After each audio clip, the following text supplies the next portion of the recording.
All right, so points of discontinuity in rational functions, we have interruptions or parts in the graph that are discontinuous, meaning they're breaks in the graph. You have two types of discontinuity. The first one is called removable. It's called removable discontinuity. More specifically, we call it a hole in the graph. You have seen a hole in the graph before in Algebra 1 or in other places. We just didn't call it what it was. So that would be like if this was your graph, and there was literally a hole in the graph, okay? So pretty straightforward as far as what that one is. We call it removable because it wouldn't affect the whole thing. It's just affecting just that one little part, okay? So that one is removable. The other type is non-removable, meaning it affects the whole graph, not just one little part. So these are our asymptotes. Okay, and remember yesterday when we talked, we have a vertical and horizontal asymptote. Okay, so the whole is removable. Your asymptotes are not removable. They're kind of there. They're not going anywhere, and they affect the whole graph. So we're going to talk about how to find those algebraically today. We got some rules that we have to remember as far as how to find each of them. So we are going to start with our vertical asymptotes. Okay, yesterday we talked about how we write our vertical asymptote. So the vertical asymptote is where x equals some kind of number. So we write it as a line and we say x equals something. Okay.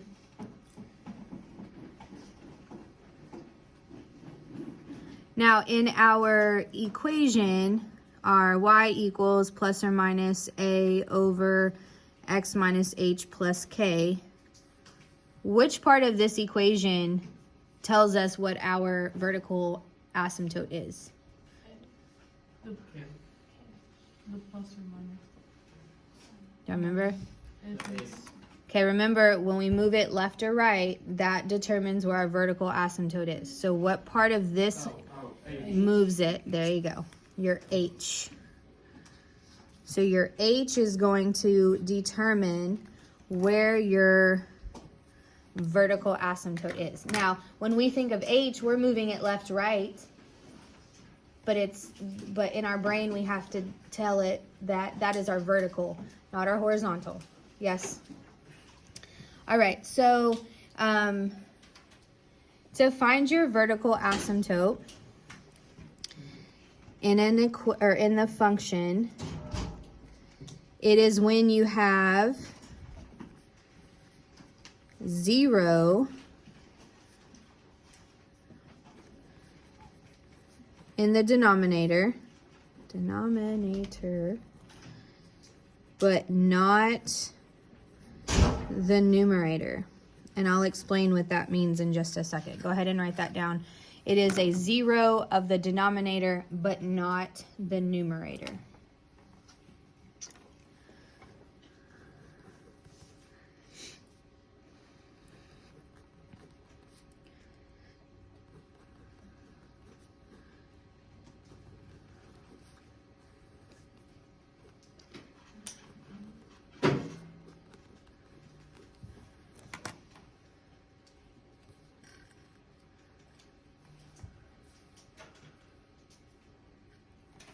Okay, so when we think of 0, we don't need to think of the number 0. We need to think about a solution, a root, not a factor, a 0 root solution, x-intercepts or whatever. So when we think about it, we're thinking about if I was to set this equal to 0, that would be a 0. Does that make sense? On your graph, your x-intercepts? Okay, so on here, you're basically looking for what can I divide out that is the same. So here I have an x minus 2 and an x minus 2. So that is in the numerator and the denominator. So that is not a vertical asymptote because our description says it is in the denominator but not the numerator. So we're looking for what is just in the bottom of the fraction and nowhere else. So which one of these is only x plus 3? Okay, so that right there would be my vertical asymptote. And I can't say x plus 3 because I want it in the x equals format. -3. So my vertical asymptote, you would say x plus 3 equals 0. And then that would become x equals -3. So that would be your vertical asymptote. Okay. All right, the next discontinuity we're going to talk about is the removable hole, because usually you do vertical asymptotes and then you do removable holes and then you do the horizontal. You kind of get into a pattern. So the removable hole by definition is a 0 of the numerator and denominator. So it is a factor of the top and the bottom. So if we're looking at our example right here, which one would be my removable hole? X minus 2. X minus 2.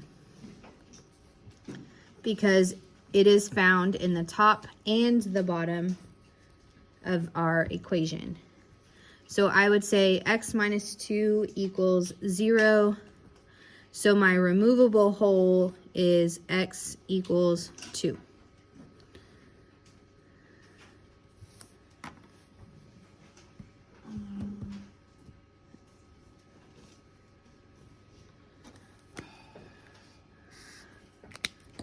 Okay, does that make sense, y'all? Yeah. Okay, cool. All right, we're gonna do some examples just with these two types of discontinuity before I introduce you to the horizontal one. All right, move it up. Okay, so for example, we have f of x equals -2x plus 12 over x squared minus 6x. Now, the reason that this is a rational function is because we have an x in the bottom of our fraction. So I know this doesn't look like what we worked with yesterday, but this is still considered a rational function. All right. Now, we want to first make sure that this is in factored form. So I have to look at the top, and I have to look at, okay, well, I can't just, like, I can't factor it using the x or anything, but I can take out a GCF. So what would my GCF be? 2. -2, and that leaves me with x minus 6. So sometimes it may be as simple as just taking out a GCF, but it needs to be completely factored on the top and then completely factored on the bottom. So what would be my GCF on the bottom? X. So I can take out an x, and that leaves me with x minus 6. Okay. Okay, so put a little note here that it must be factored. Okay, you can't do anything until it's factored. Okay, so looking at this, I always start with the removable holes just so I know kind of what's left over. So I highlight what is on top and what is on the bottom, because that will be where the removable hole is. So x minus 6, that would just be x equals +6. So I have a removable whole where x equals 6. Does that make sense? Yes. Okay. Now, what is left over in the bottom? X. An x. That is going to be where your vertical asymptote is. And remember, we set the factors equal to 0. So if it's just an x, it's just x equals 0.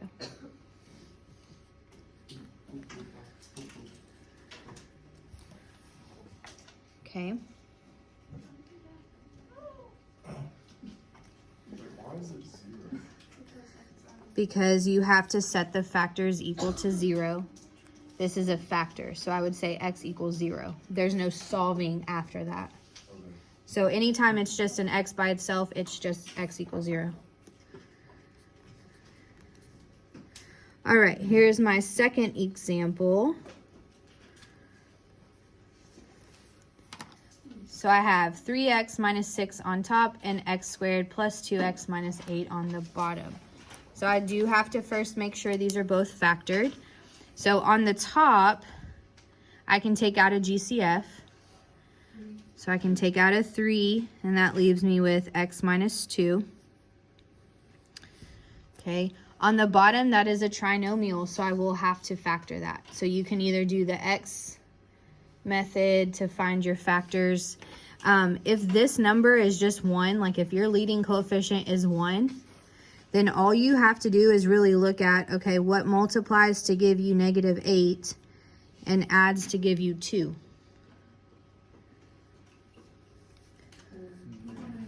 For negative 2.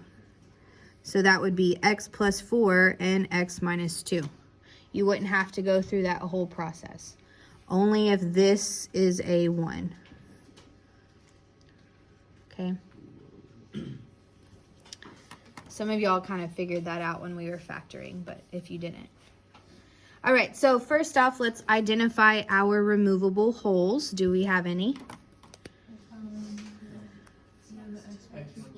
So x minus 2 on top and bottom. So my removable whole will be where x equals positive 2. And then, do I have any factors left on the bottom?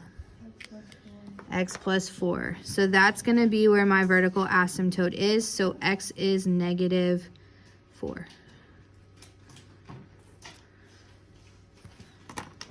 Okay. All right, so the third one we're going to talk about is horizontal asymptotes. So this affects where the graph ends. So your vertical asymptote will affect, here, let me show you real quick. So if you have a graph, and let's say this is our rational function, your vertical asymptote will affect these two parts of the graph because it affects where it goes up here and where it goes down here. So it affects like the middle part of the graph. Do y'all see that? Yeah. These are approaching that vertical asymptote. Now, your horizontal asymptote affects the ends of the graph. Like, where do they trail off left and right? As x approaches positive infinity and as x approaches negative infinity, where does your graph go, basically? The vertical is where y approaches negative infinity and where y approaches positive infinity. Where are those ends going? So that's why your vertical asymptote is written x equals, because it's affecting where your x values are. Your horizontal asymptote is written as y equals because it's going to affect where the y values are going as x approaches these two things, if that makes sense. We really hit this in pre-cal a lot harder than we do in algebra 2. So, but I want y'all to know that the horizontal asymptote is where the ends, what we call flatten out. Okay, so that's going to be where the ends of our graph flatten out. Because remember, they're going to approach something, but they're never going to intersect that. Okay, now the reason I told you that is because if the ends go up or down, so if they do not flatten to a certain value, if they go away from that value, they don't flatten out to that value, we say the limit does not exist. Okay, so the ends going up or down, it doesn't approach the asymptote. It's known as the limit does not exist. We may see some graphs like that, and you literally just have to say it does not exist. Okay. All right, so let's get all that out of the way. Let's talk about our rules. So we have 3 rules. We have Bobo. We have Betsy. And we have Batu. Bobo, Betsy, and Batu. And the more you say it in a twang, the funner it is to remember. Yeah. Bobo, Betsy, and Batu. Yes, these are acronyms. So they do stand for something. Bobo stands for bigger on bottom. 0. So bigger on bottom. The asymptote is 0. The asymptote. So immature. This is why I don't record during this class. 5th period's gonna get a good giggle. Betsy stands for both equal, take coefficient.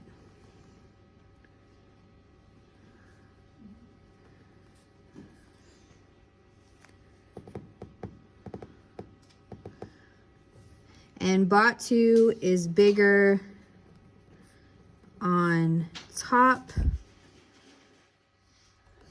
undefined. Bigger on top, undefined. Okay, so these are all acronyms. Bobo is bigger on bottom, 0. Betsy is bigger, equal, I'm sorry, both equal, take coefficient. And Batu is bigger on top, undefined. Oh, I highlighted the whole thing. Now, what are we talking about when we're talking about these types of thing? Is we are talking about the degree of the function.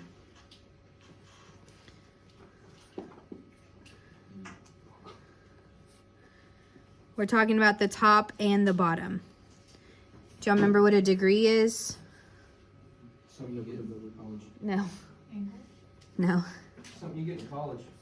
The degree of a function is the highest exponent. Oh.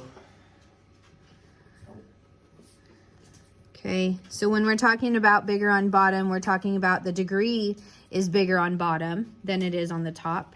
Both equal, the degrees are equal, and bigger on top, the degree is bigger on top. Okay, so we're talking about degrees here. Not your college degrees, not your angle degrees, the degree of the function, which is your highest exponent. All right, so let's look at an example. Now, whenever you look at these, they do not need to be in factored form. I mean, I guess they don't have to, they could be either way. I'll show you both ways because I guess it really doesn't matter. If they're not in factored form, then it kind of makes it a little bit easier. But if they are, it's okay. All right, so here we have 4x squared minus 7x over 2x squared plus x plus 3. Now the degree, again, like I said, is your highest exponent. So what would my degree of the top be for this one? On top it would be 2. And what is it on bottom? It is also 2. So here, my coefficient, or I'm sorry, my degrees are the same. So this would be Betsy. So what you do when they're the same is you take the leading coefficient of that term that has the degree in it. So this one would be 4 over 2, which is what? 2. So my horizontal asymptote would be where y equals 2. And we have to write it y equals on that one. So the hardest part about this is just remembering the Bobo, Betsy, and Bot 2. But the more that you say it to yourself and the more you use it, the more it makes sense. Okay? Practice. Yes.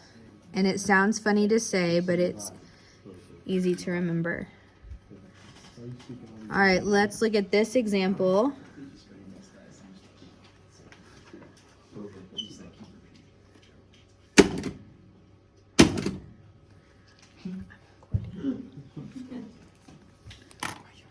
Yes.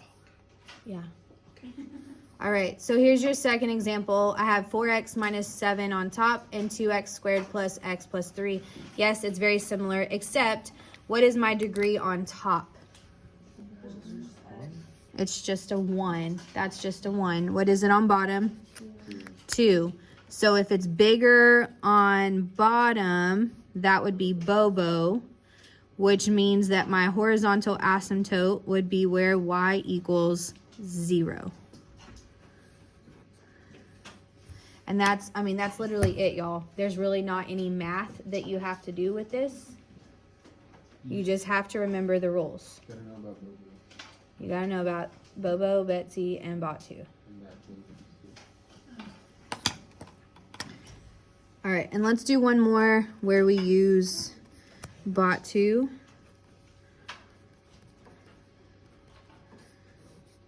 (5x plus 3). Okay, what is my degree on this one on top? 2, and on bottom 1. So this would be bigger on top. So my horizontal asymptote is undefined.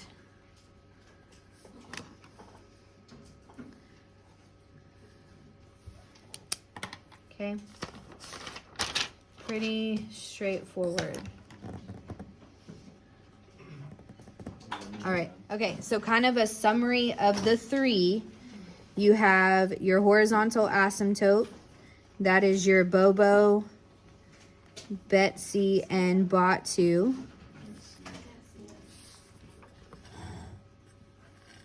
Okay, and what are we looking at when we're doing these rules? I know you're not on your phone right now. The degree, which is your highest exponent. Okay, so that's your horizontal asymptote. Remember that we write it y equals whatever it is. Okay, and if you don't write it y equals whatever, then it's wrong because it is representing a line. If you write horizontal asymptote 2, it's wrong. Okay. The removable whole are the factors that can be what?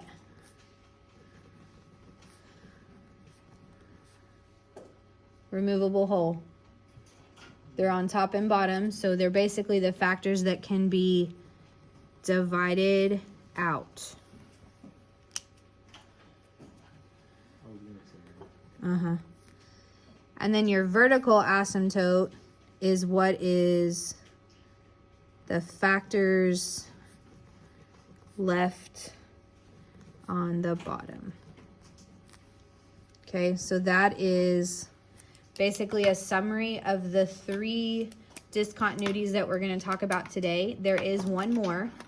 It is called an oblique asymptote, but we're going to talk about that next week. Okay.